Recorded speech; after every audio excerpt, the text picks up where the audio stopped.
Hello, everyone. Okay, so in this video, I will do an intro regarding a lingering issue with the critical 29th degree of when Pluto was in Capricorn that will play out in December as well, and how the Mars Pluto opposition from November is still in play and until spring 2025.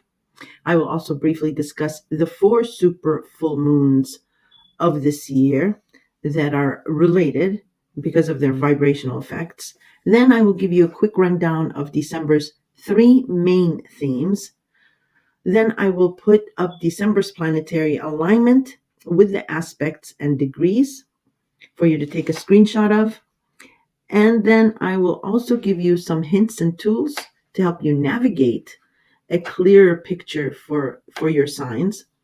Thereafter, I will give you a personal scope for each sign for December, and it will have a snippet of your 2025 scope. So that'll be included. So a lot of information, and I will probably speed up not the volume, but the video to get more airtime in each video, as I will have several videos because I can't fit all signs on one. So if the video is too fast, just go to the settings icon on the YouTube video and slow it down if you need to. Okay, and I'll mention the pinned comments in the intro. So I want to start off this intro by saying you would be forgiven for not believing all this hullabaloo of astrologers and others celebrating the end of Pluto in Capricorn, yay, in November, and onwards to bigger and better things. Obviously, many of you are not feeling that way, or you may have a nagging feeling, maybe discontent, or some sort of like a thorn in your side.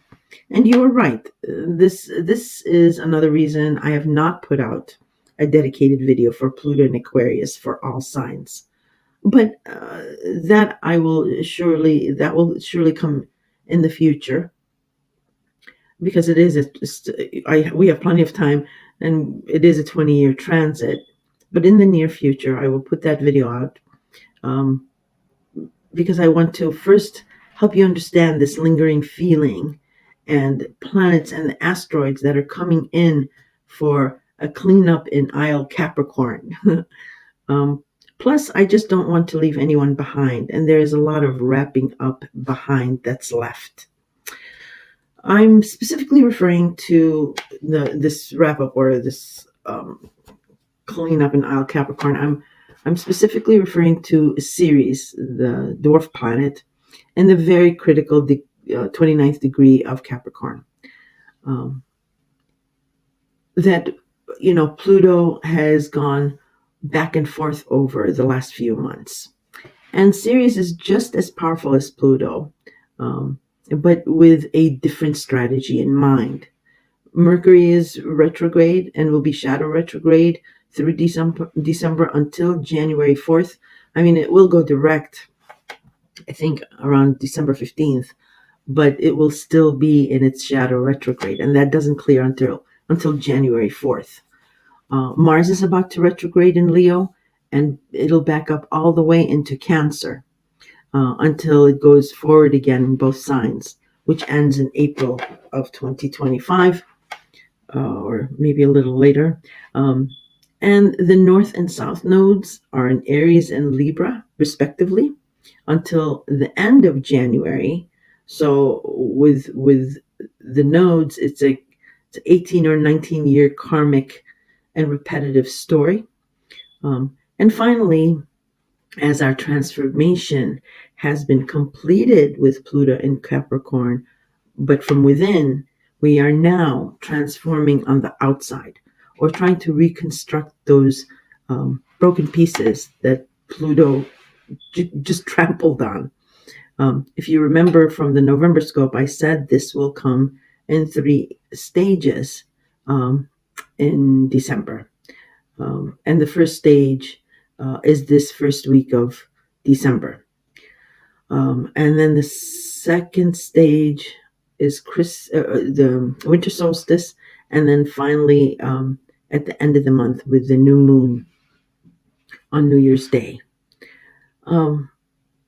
and in 3 spaced apart stages from January, spring, and mid-year 2025. Okay, but I will go in more detail with each scope, each individual scope for you guys on how that all plays out. But right here, I just wanted to give you, like a synopsis.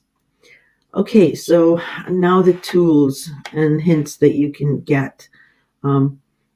First, you can get your natal chart by Googling free birth charts.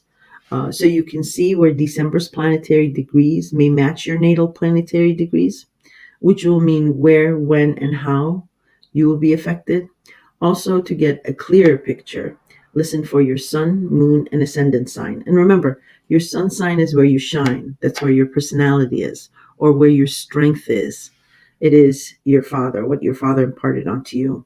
Your moon sign is your emotions. They are hidden. The moon is hidden. It is at night. It is what your mother imparted onto you. And then you can listen to your ascendant sign, which is the persona you display. It is the mask. It is how people see you. Now, just one note on this is some people and astrologers disagree with the ascendant being the persona and rather point to the I can't say it, Mimium coli, or the IC. It's in your chart.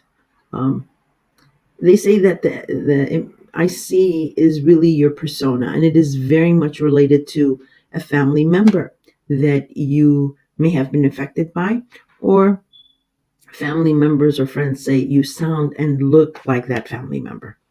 I personally have tested this, and it has proven to be correct.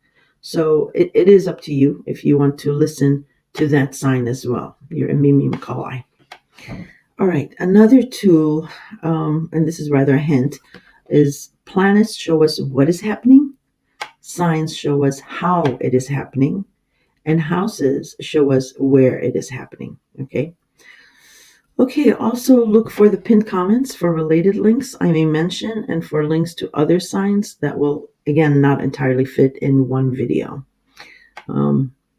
So I want to spend a few minutes briefly reminding you regarding the super full moons we've had since September, because they are related, of how we got here.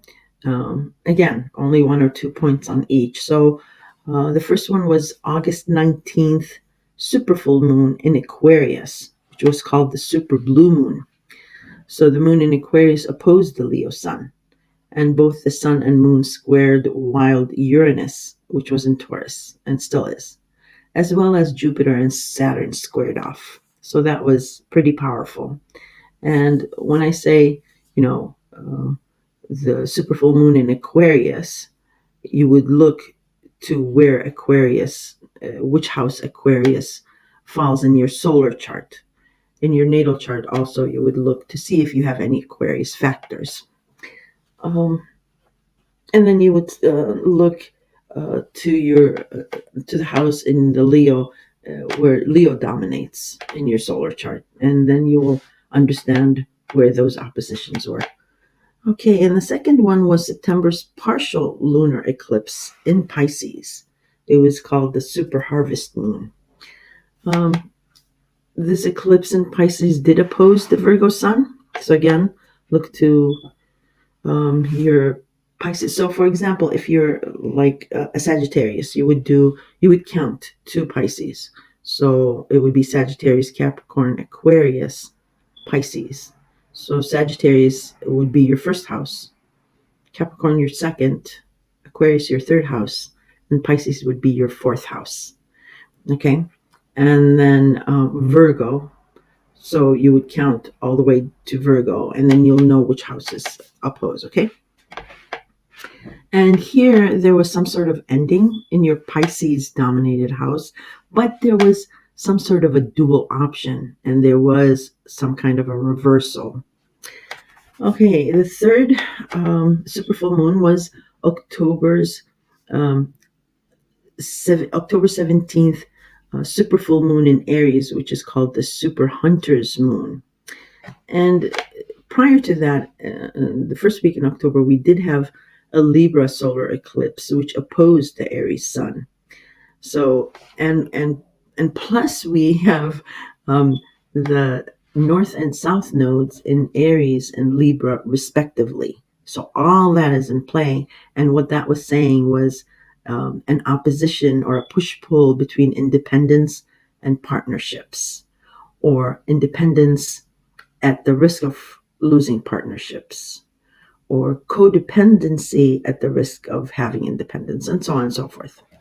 And again, I have videos dedicated to these super full moons, as well as you can, there's videos for the month, so you can go back and listen to those if you're interested. The final super full moon was the Taurus super full moon on November 15th or thereabouts. It was called the super beaver moon. And Taurus is ruled by Venus, and Venus was in Capricorn, I believe, at that time. Uranus was also in Taurus, and Taurus. So there was a tight conjunction with Taurus and Uranus in the moon, which opposed the Scorpio sun. So that was pretty powerful too. But I will say the most powerful of the four super full moons was the October 17th doozy of a full moon in Aries, which opposed the Sun in Libra and squared Mars in Cancer and Pluto. Not to mention, there was a Mars Pluto opposition.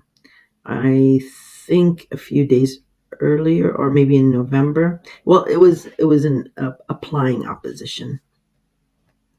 In any case, the super full moon in Aries, in opposition to the Libra Sun, there was an ending in your Aries-dominated house, wanting some sort of independence at the expense of your Libra-dominated house. So a relationship was severed, or was the cause of the ending, or there was, or Libra was stifled in being its true self in a relationship, so that it would not rock the boat, as Aries demanded independence. Okay. Now, the last thing I have to mention for your own good, or for your information, sorry, some people get mad when I say for your own good. So, as an FYI, or to be aware of, as I mentioned earlier, Mars will retrograde from Leo all the way back up into Cancer, where it opposed Pluto in Capricorn in November. Of course, this time Pluto will be in Aquarius, opposing Cancer. It'll happen next year. But the theme of the original opposition will be in play, okay? The overarching theme. But since it'll be in Pluto will be in Aquarius, there'll be some kind of a twist. And Cancer rules the home and family. So again, the theme of tradition, home and family will be in play in another opposition then. And that is why I mentioned in your October full moon in Aries ending that ending will be revived in spring of 2025 somehow. And I also mentioned trying not to have a, I'm doing air quotes, volatile ending, or rise up to the heat, because Mars is the god of war and action. Because it will carry over to this new beginning, this revival in spring of 2025. Nonetheless, whatever happened, at least you are now aware of any issues or conflicts that may come up with this revival. And calm, formidable, and being disciplined will really help you with this. So try to remember that. Now, with this intro about this lingering Pluto in Capricorn 29 degrees and these super full moons, and I'm not saying that there isn't something new happening for all of us and around us. There is. But like I mentioned, there is a lingering opposition, an issue which has crescendoed and which might feel almost irreconcilable, or even daunting for some. For others, it might be just like a thorn in their side. So yes, unfortunately, there still is some work to be done here, and God or the universe, in its wisdom, um, know this, and the planetary alignments and aspects until about next spring or mid 2025 will be helping us uh, with letting go where we need to, and or coming to a compromise, agreement, or even reversal that needs to happen. And more immediately, um, the universe is sending in Ceres, um, Pluto's most important equal, um, and who forced Pluto to compromise over Persephone. I believe Pluto's story is in October scope. I'm not sure, but I'll put a link if you want to hear the story of Pluto and Persephone and Ceres. Ceres brought Pluto to his knees. Um, so this first week of December, Ceres is doing just that. Um, um, um, has taken over from Pluto because Pluto left Capricorn. Ceres took over from Pluto in Capricorn and is transversing that critical 29th degree. Okay, she is cleaning up after the hurricane, but cleaning up whether you like it or not, um, cleaning up in the sense of a compromise, and an equitable compromise where both parties um, gain and and lose. So you sacrifice to gain a compromise. And then Ceres will be moving to 0 degrees in Aquarius at the end of this first week of December, but more on that later.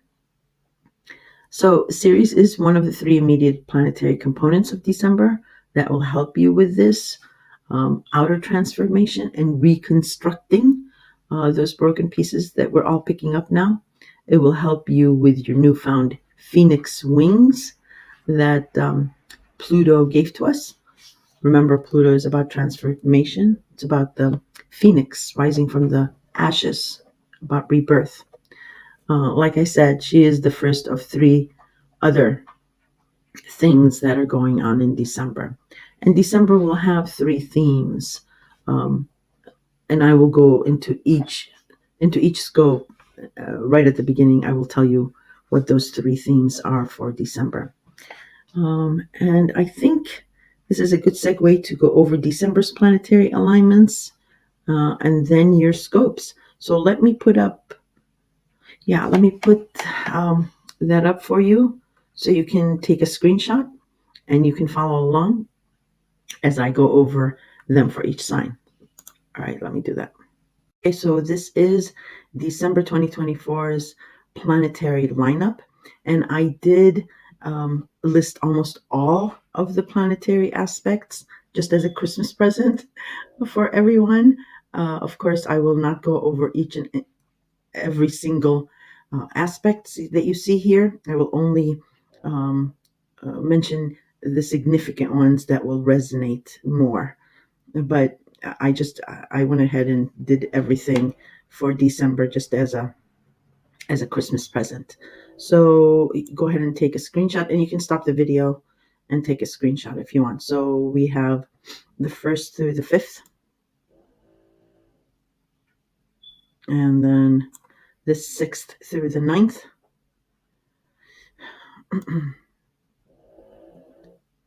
and 9th through the 15th,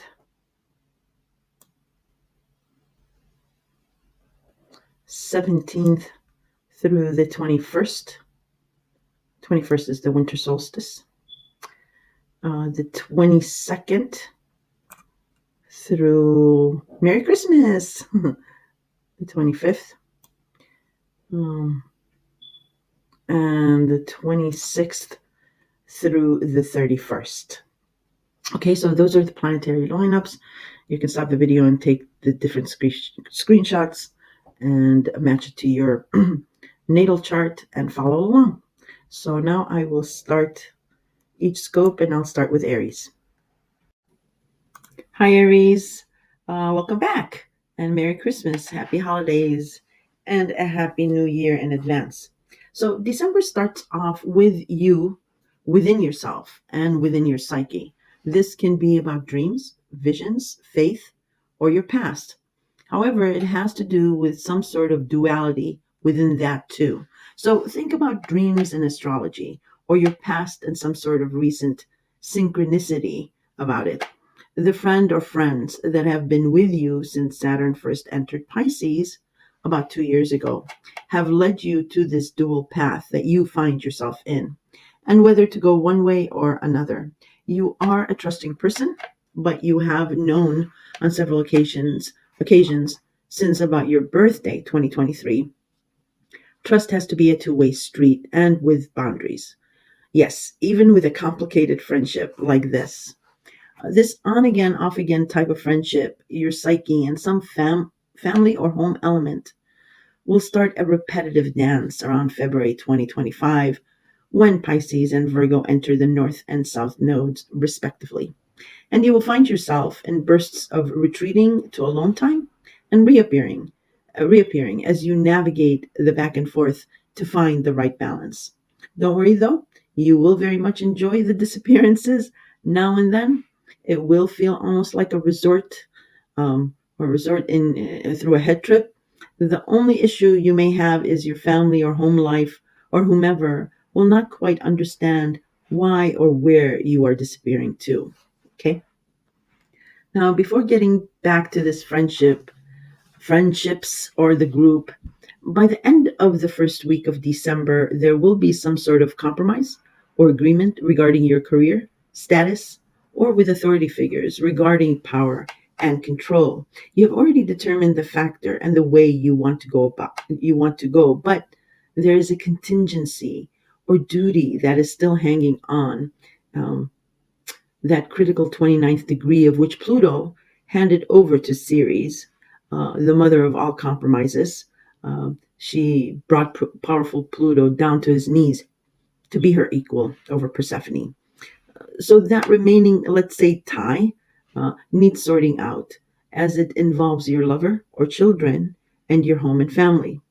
Uh, by the winter solstice on December 21st through Christmas, there will be another discussion or review, again, regarding your career and status. But by the new year and the Capricorn new moon, you either will sign off or you will, or you all will sign off for something agreed upon on a future date, which looks like spring 2025. Okay. Now, going back to a friendship, a group, or an association of some kind that started stirring around November 19th, it is about the power dynamics or control structure. And around December 7th, a Ceres, Venus, and Pluto will all conjunct in Aquarius at 0 degrees, as well as we have a new moon in Pisces at 0 degrees.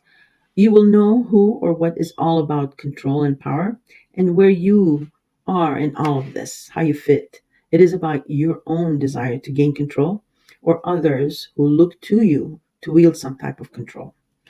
Um, look to your natal chart for anything at 0 degrees and where Aquarius is in your natal chart. There will be more to say about this later and of course throughout January scope, but suffice it to say this friend or group is unique in a powerful way that benefits you or you them, and how it will all play out depends on your natal chart. Okay. And if you did not listen to the intro, please take a minute to listen to it even after you listen to your scope, because there is detailed information, more so on there, as well as it gives you some tools on how to navigate your natal chart and so forth.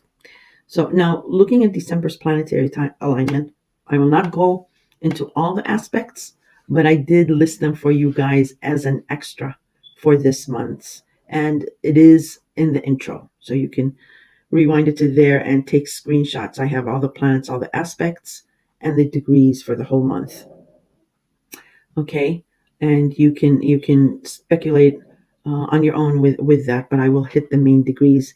And with that, remember, planets show us what is happening, signs show us how it is happening or will happen, and houses show us where it is happening. Okay, so let me pull up the December.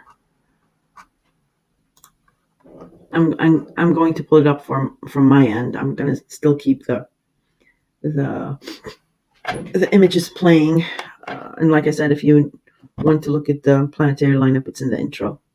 So I will touch on the new things, the most important things. So on the 30th and 1st, a new moon in Sagittarius for you, and Sagittarius rules your ninth house of long distance travel, foreigners, foreign lands, higher education, philosophy, and it is a very fervent and optimistic area for you. You do very much enjoy your time regarding this house, and it's new fervent ideas, but just be careful of being unrealistic with these ideas or unrealistic in the time frame. If it is you that is coming up with this new idea, or if you're planting the seed of it. If it is others, then the same applies. Just realism, as Sagittarius really doesn't care about details. And don't forget, Mercury is still retrograde here, so you will not have all the facts and information regarding a ninth house matter until Mercury clears its shadow on January 4th. All right. On the 4th, we have the Sun at 13 degrees 0 in Sagittarius. It will square Saturn in Pisces at 13 degrees. So with this, it's facing the music.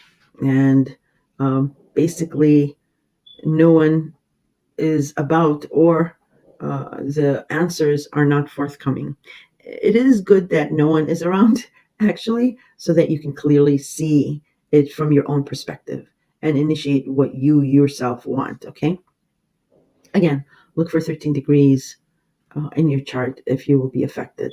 The next important aspect I feel to point out to you is on the 6th, Mars in Leo at 6 degrees stations retrograde. Remember, I've mentioned in my other videos, when a planet stations to go retrograde or forward, it is very important that you pay attention to that day or day of or before or after rather, because these are humongous planets and they vibrate, and the veil is lifted.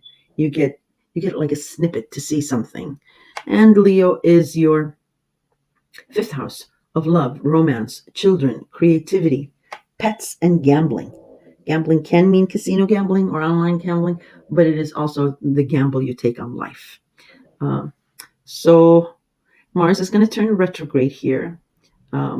So the will to keep on going or fighting, the good fight, is subsiding, and it is going to be reversing.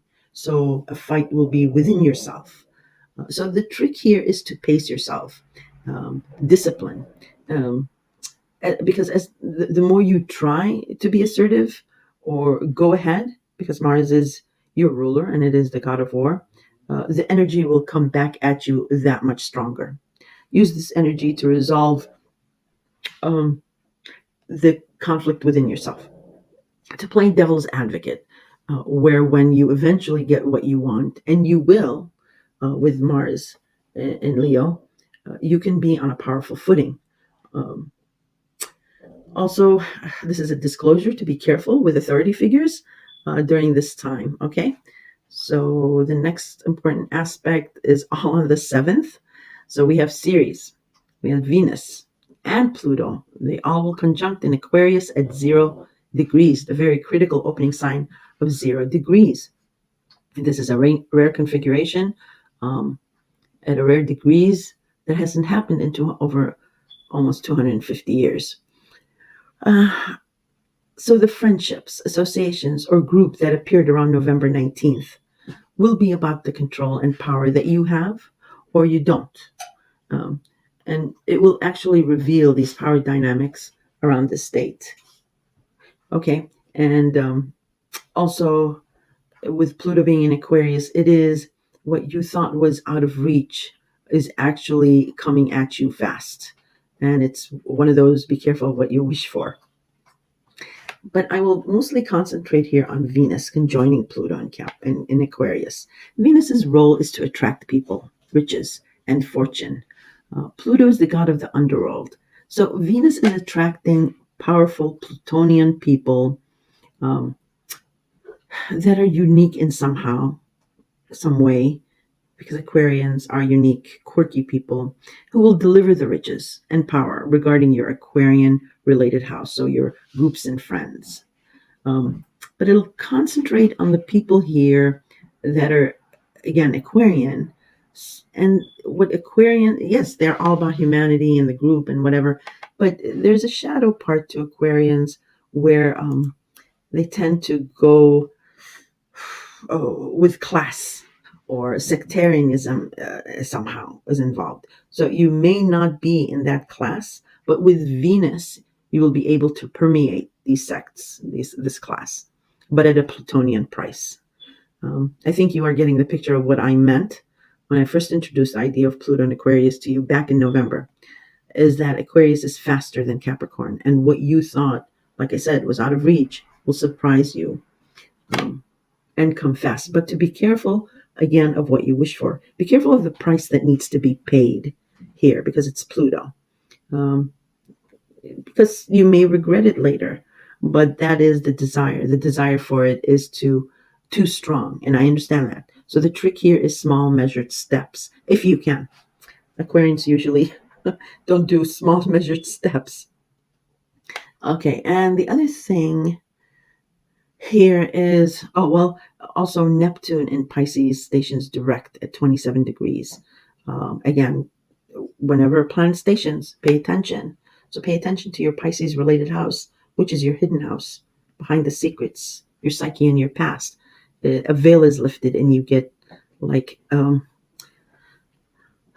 snapshot of what is going on here. And this is important because this is the beginning of the end. Neptune will leave Pisces in late spring. So the only thing here is you will have the realization that whatever you had been struggling with as far as an illusion, you will see that your hard work has actually yielded, not the illusion, but reality. Okay. And we want to partially acknowledge Saturn here because he's been also in Pisces helping you with those reality checks. On the same day, the Sagittarius sun opposes Jupiter in its opposite sign of Gemini. This can be viewed two ways. One would be your Sagittarius and Gemini dominated houses are opposed to the way things should be handled, and it is a finale or an ending, maybe in one house or both houses, or it can be the culmination of both houses that you actually gain from the fruits of your labor. The trick here is, since it is the most powerful planet, the sun, and an equally powerful planet of luck, Jupiter, just be careful on pushing that luck in what you are getting. Again, this can translate to money, riches, fame, love, whatever. So look to those degrees, which is the sun in Sagittarius is at 16 and Jupiter in Gemini is at 16 degrees as well. Okay, excuse me. The next important thing that I wanted to point out is on the 8th, the first quarter moon in Pisces. The vibration of the new moon is vibrating still here, because remember we had a new moon back on, just the day before. Was it the day before? Let me just check. I don't want to throw you guys off. 7th, where are you? 7th? Yeah, on the 7th. And which I have already discussed earlier on. So like I said, it's the beginning of the end of your Pisces related house. Okay, so excuse me. Look to those degrees. It's at 0 degrees. The next one is Mars. Where's my Mars? I thought I'm sure I'll get to that. Anyway, I already mentioned Mars being reversed and all that. All right. Venus, I'm sorry, on the 12th, Venus at 5 degrees opposes Mars in Leo at 5 degrees. So Venus is in Aquarius, Mars is in Leo. So um, this spells out maybe romance problems or fights to make up. Roles here are reversed here, and you will feel what the other has been feeling, or you'll know what it is to be in their shoes. It's a realization here with this opposition. Excuse me.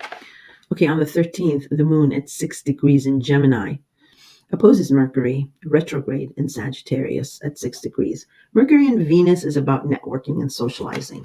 Okay, about parties and get-togethers. So expect invitations and discussions with unique and forward-thinking people. Again, because um,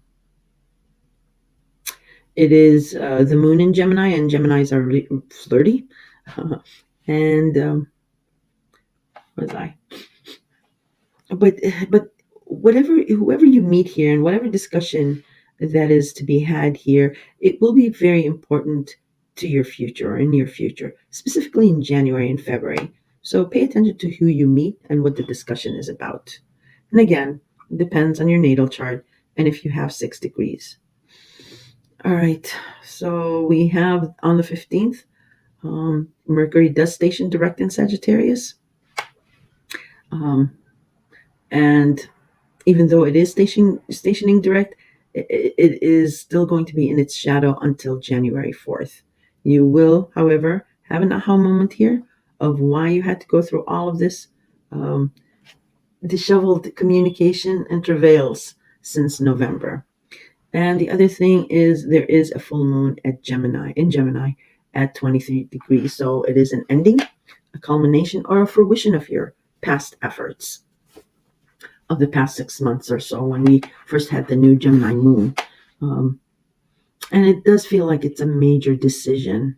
And the problem is there is a nagging thinking that this is not what you desire. I always say avoid any life decisions during full moons because also full moons or lunar eclipses, they really hide more than they conceal. A lot say, oh no, it is illuminated. No, there's something hidden from you. Okay. And especially since Mercury is the ruler of Gemini and is retrograde in its opposite sign of Sagittarius. So it's all mumble jumbled, upside down, inside out. You simply do not have the full picture, or rather, all the information. You will, though, have a clearer picture after the new moon in Capricorn on New Year's Day, and specifically on January 4th, where Mercury, the ruler of Gemini, will clear its shadow. Okay? So, yeah, hold off on any life altering decisions. But look to your natal chart for 23 degrees and where Gemini falls in your natal chart. But Gemini in your solar chart rules your third house of communication and commuting and social media. And Sagittarius, again, is your ninth house in your solar chart. All right, the next most important thing is on the 18th, the sun in Sagittarius at 27 degrees will square Neptune in Pisces at 27 degrees. So this is a classic torn between the past and what the present situation is, and trying to reconcile the two. You may feel that you have lost both, but you haven't. You just need to have faith in the present and be ready to sacrifice some of the past so that you are, so that you can shed anything you don't need to move forward. Okay. Again, look for 27 degrees in your natal chart if you are to be affected. Okay, the next thing on the 19th, Venus in Aquarius at 14 degrees trines Jupiter in Gemini at 14 degrees. And this is a pleasing aspect, and not everyone will feel it. Trines are very pleasing aspects. But Venus attracts money, love, and riches, as I mentioned before. And Jupiter is the planet of good luck and expansion. But Jupiter is in retrograde here, so the expansion has stopped. And maybe even the luck, but it is because it's in review, because it expanded this area for you. So now you're in review to what you want to keep and what you want to throw out. But you might be feeling like yucky because It's in reverse. It's not expanding. And Venus here is going to cajole Jupiter to give up some of its good luck for you. So look to 14 degrees in your natal chart. And again, wear Aquarius and Gemini if you have any in your chart. All right. So the next most important thing, and I did mention this in the intro, is on the 21st. The sun enters Capricorn at the winter solstice. Very, very important. The winter solstice represents the shortest day and the longest night of the year in the northern hemisphere. That is because the Earth's axis is tilted furthest away from the sun. Remember, the Earth's axis wobbles a little as it rotates, just like a spinning top. This causes the sun to appear at its lowest point in the sky. Anyway, you guys don't want to hear that, the details of that. So it may just be that you are relishing the long nights with a partner or family. And, and if you are a night person, you will enjoy this a lot.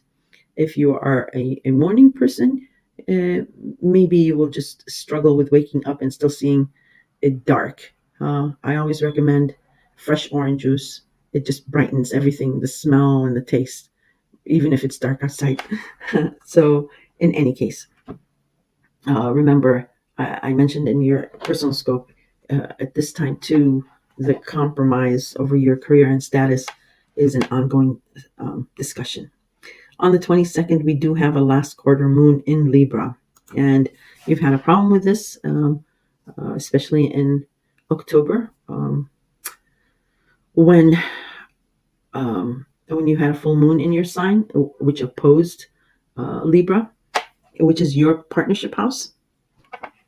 So watch this space, as this is a small flavor of the ending of a repetitive situation by the end of January, because we also have the North and South nodes in your sign, in the North node, and Libra in the South node.